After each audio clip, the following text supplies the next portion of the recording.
Hi, so we're back. Hi, so we're back. We just finished Social Media Revolution, and now we're getting into our session on social media strategy. And today our guest is Sarah Van Elzen, and her name might sound familiar because she was in my book, Social PR Secrets, talking about the chapter on the social media revolution. Hey, Sarah. Hello, everyone. So Sarah is now, fast forward 10 years later, or almost 10 years later, she is the director of social media at Hanson Dodge and also the senior digital strategist. And she's going to be sharing, I'm very excited, talking about the agency side of social media management. So Sarah, tell us a little bit about where you work and how you got to where you are, now at this agency and how it all works. Okay. Well, hi, everyone. I'm Sarah. I work at Hanson Dodge Creative. We are a advertising agency in Milwaukee, Wisconsin. So it's very cold up here right now. We are a full advertising agency, creative department, social department. I've been in agencies my whole life, starting with Lisa. She was my first boss and my favorite boss. And just, working in social has been a really crazy roller coaster and also really, really rewarding and fun. So in terms of my favorite things about working at an agency and working in social media, it's always changing, and we can always be the expert, which is really, really fun. I think one of the really neat aspects of where you started in your career, Sarah, is right out of college is when social media was just coming onto the forefront. I mean, I remember you coming and working for me, and I was telling you about MySpace, and you're like, no, Facebook is coming out, and now it's available, beyond college students. And so you've really been in this since the day one of social media. Yeah, I've learned a lot, and for kids that are graduating now, students now, I almost feel bad for you because you're coming into an environment where there's so much competition, and the social media space, creative thinking and content development is such a big piece of it. Back in 2007, 2008, 2009, even when we were developing social media content, it was pretty basic. We were talking about our press releases and marketing speak about what's best about our products. And at this point, have to know how to be a producer at every level, create GIFs, create infographics, create really cool photos, and it's hard to do that as one person. You have to have the analytical thinking, the creative thinking, and just the organization skills to keep it all together. So true, so true. So how does it work inside of an agency being the social media director? How do you onboard clients, and what are some of the basic components and strategies that are happening today? From an agency perspective, we're always coming in as the expert, and we need to be providing the best possible recommendations at all time, ahead of our competing agencies and ahead of what anybody just graduating from school knows. So clearly we have a really wide set of resources that can help us be as smart as we are. And the agency side, we're working with all clients in the same way, where we're coming in, we're saying, these are the channels, this is why, but we won't do any of that until we have the creative groundwork in place. So for example, we work with the account team, we work with the creative team, and then I lead the social team. And on my team, I have community managers, content developers, analytics people, and we're all kind of working together as one big group to provide the best and most creative thinking. It's a long process. I mean, it starts with the account team, so the account supervisor, and then the creative lead, and then the social lead, who's typically me or a senior person on my team, sitting down and saying, all right, what are the client's goals? What are we trying to get to? And then deciding from there, what's going to get us there? What messaging, what creative, what types of content, what types of imagery, what types of video do we need? And then we work with individual producers, videographers, photographers, designers to develop the whole strategy and the messaging that we're trying to get across. When we were chatting right before we started, so you were telling me about some of the things that have changed where it's more going towards the direction of less is more, quality over quantity. Can you speak to that a little bit? Yeah, so we're up against clients' marketing calendars where they have, you know, 6 different initiatives that they're working on, and there's 4 different departments that want to give input into the social media calendar. So what does that yield? Oh, well, that means I can, put 6 Facebook posts up a day. Well, no. We don't. We're getting a lot of pushback in terms of the recommendations, but at this point, if you're putting 6 Facebook posts up a day, the chance that your community will see them is really low. So it used to be, 1 post per channel every day, and then it went to 2 posts per channel every day. And now I'm stepping back and I'm like, well, let's just chill out a little bit. We don't need Google Plus. It's not giving us any comments, any engagement. We don't need an active Twitter strategy other than from a customer service and a response standpoint. On Facebook, if we have 1 post a day, that's too much. I'm recommending, 3 posts a week with ad support behind it. So, for example, I always want to see significant reach and comments on my clients' pages. And the only way that we're going to get that is if your content is stellar. So that's why we work with, really robust creative teams, and if you're using paid support behind it. So what's your take on if there's not a budget for paid support on Facebook?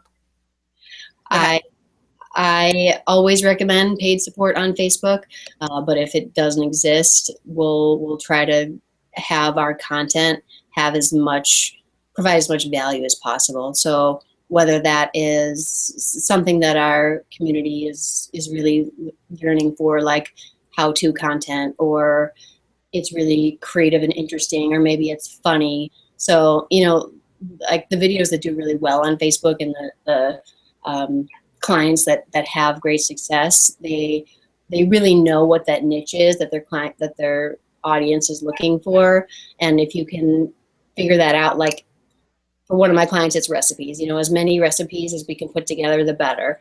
So you just have to know what piece of content works, and if you don't have ad support behind it, create the most engaging creative posts that you can. Totally. And so what do you say to, what are some examples of ROI for when you're putting together the strategy? So a lot of times clients are just not realistic about what the return on investment is going to be. Mhm. So what are some examples of realistic return on investment for social media? The way that we look at it is reduce and spend. So, for example, one of my clients is K-Swiss, and we help them with all their social media. Their the cost that needs to go into creating content is massive. It used to be social media is free, and we're going to be able to connect with all these potential customers and engage them. At this point, no. So when we look at user-generated content that we're able to get from our communities, we take that, we don't have to pay for it, and we can reuse it to engage with our audiences. So that would be one thing, is savings of costs. But then clearly there are other metrics like awareness in general. How much are you growing? How engages your audience? How much traffic are you getting? So it really depends on what the goal is to begin with. If it's a e-commerce client that all they care about is sales on their site, well, then your content strategy will reflect that, and you'll drive a lot more product links to straight to sell through, and then use Google Analytics to track if it's working or not. Okay, awesome. And then you said that did you want to walk through the process that your agency uses for the strategy? Sure. Just to kind of give you guys like a 10,000 foot view, I don't know how much you know about agencies versus in-house. And in-house is really cool because you get to like dive into one brand. What I like about the agency is I've probably worked on, I don't know, 50 brands in the 10 years that I've been doing this, and I get to learn so many different industries. Social, you need to be really focused on the actual client, and you need to kind of know all of the trends. And what's interesting about the agency side is we come in and we have, you know, a whole team. So it's the creative team, the account team, the social team. And when I look at the process, just to kind of give you guys like how social strategy comes together, it's like a 4 to 5 week process. So from a cost perspective for clients, 4 to 5 weeks of a full team working on them is relatively expensive. And when you think about what clients want to pay for a social strategy, they're like, just get me on Facebook and do some cool stuff. All right, well, we're not going to do that unless we kind of have a single-minded idea that we're coming from. So the way that Hanson Dodge Creative works is we get together as the account leadership team, and we plan, you know, where do we want to be, what is the strategy, what's the brief that we're focusing on. So it's a single-minded idea. And then we'll kick off the team. So once the core team is ready and we're all on the same page, then we get everybody together. And it's the account side, social side, and creative side. We start thinking about what assets do we have, what access do we have for logins and data, what have they done in the past. We'll go in and then we'll audit all the competitors and what they're doing. So that just kind of starts us with a really nice foundation that we can then give the broader team that's working together to go and think in their own kind of desks for a few days. And then we come back and we actually put up all our ideas on a wall and talk through them. And it's just cool to see people get excited about their ideas. So that part in the process, that's really, it's like a 2-week long process where you're dedicated to this account and you're thinking about, you know, what type of content could we do? What type of promotions make sense? What channels do we want to use? And on the social team, my team will focus on channels and kind of tactical outputs. But the creative team, they'll come in with, you know, the message and the tone and whatever creative concept that they have.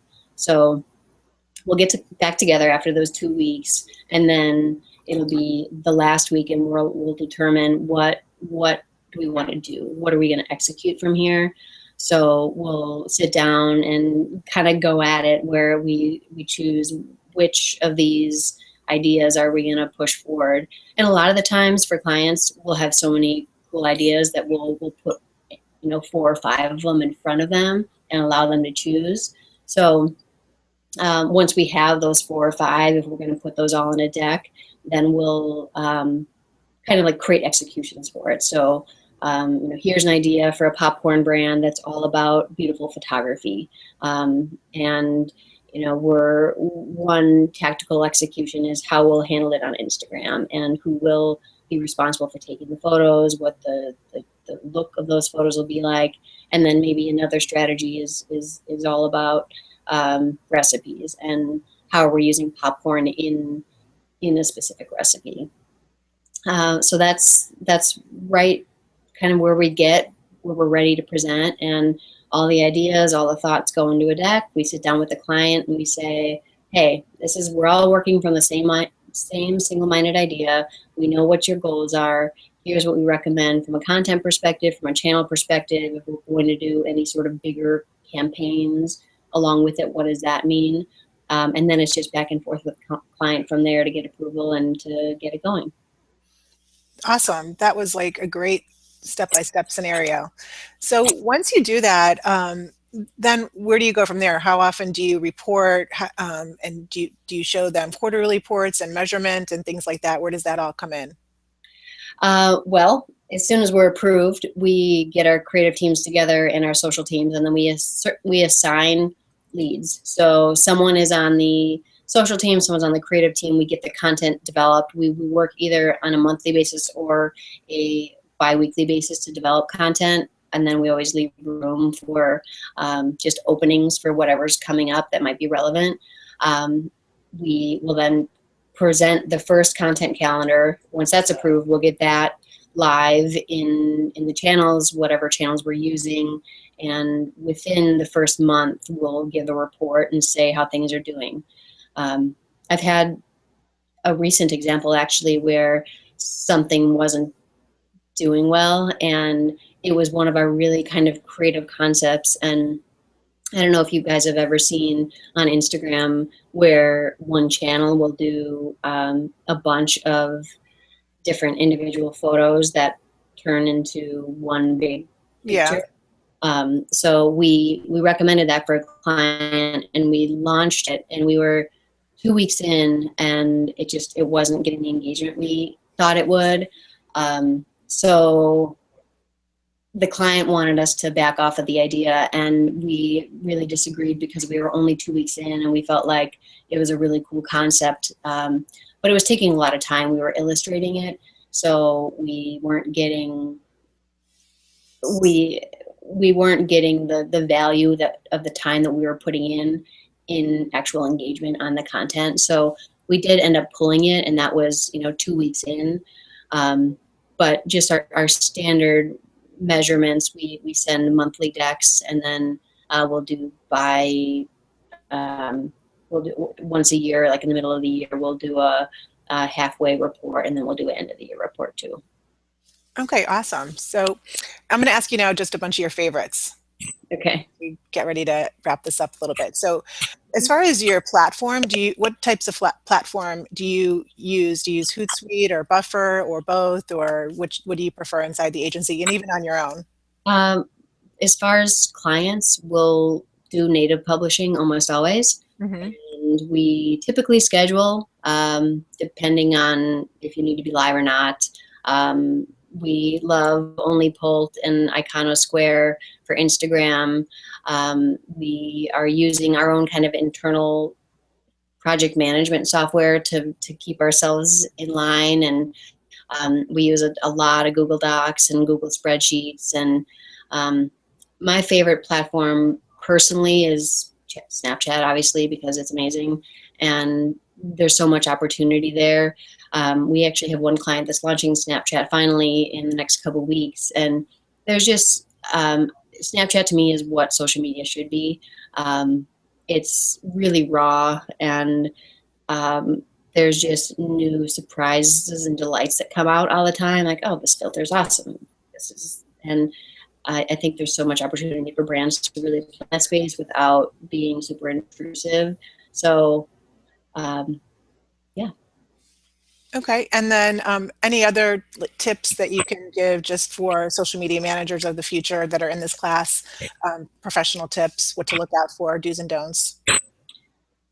What I always tell my team is you have to be organized. You have to be on top of your game. There's so much happening on a daily basis that it's just, it can be overwhelming if you're not sure what to do next and how to prioritize yourself. So from a professional standpoint, I say, you know, take it easy when you can, but know that there's a lot to get done, and just use time management appropriately. We're in a really fun, collaborative space, so it's easy to get kind of sucked into, oh, what are my friends posting about today? Or you just kind of get sucked into things that you shouldn't be focused on. So try to keep an eye on what you can be doing to advance your client or your brand, and stick to that. Okay, awesome. Sarah, thank you so much for joining us. So if our students want to follow you, it's at Sarah Van Elzen. And if they want to connect with you on LinkedIn, are you cool with that too? Yeah, I'd be happy to talk to you guys or walk you through any of the case studies we have. If you guys have any questions about our agency, it's hansondodge.com, HANSONDODGE. And we have a lot of cool social case studies up there as well. So check it out. Any internships? We always have internships. And check it out on the website. Yeah. Okay, great. Thank you so much, Sarah. Have a great rest of the day, everybody. Thank you.